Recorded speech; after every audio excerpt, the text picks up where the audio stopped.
Ndlovu, ababukela bakholwa uma betshelwa yimina ngemitho ephethe lapho ndoda yamadoda. Awuyikhulumele wena. Sanibonani babukele emakhaya. Ngithanda ngibingelele uNtambama Dr. Ndlovu lokho lasemnambithe etfala isigodi. Ngithanda ngibingelele ababukeli bonke.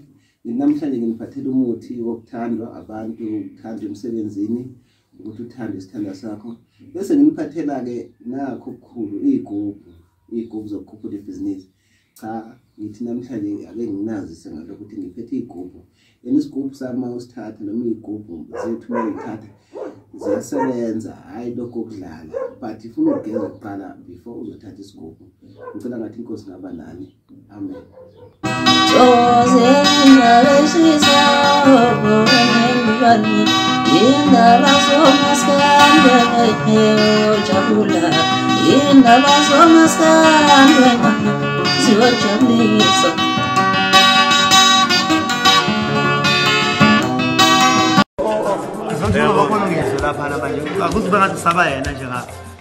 Lo ngani uyazi ingane kimi.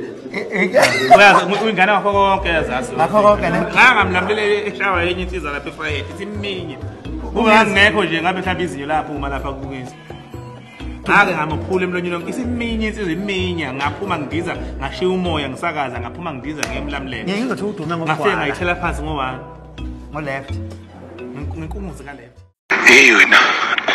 Ulokhu ngifudlela ngalezi zinto zalomphupho wena Mthobisi. Uyanganyanyisa ngibhizi. Nenkinga nengcinaba zophathwa kwezo njengomongameli. Ulokhu kufaka ngeshiphi esezaphupha kudala. Akungibuzele kuloko khathide ukuthi akangichazela njengomfowethu kunjani nje ukuphupha. Uyafutha, uyansonsota, uyaluma, uyakhuluphalisa, kunjani nje ukuba umphuphi.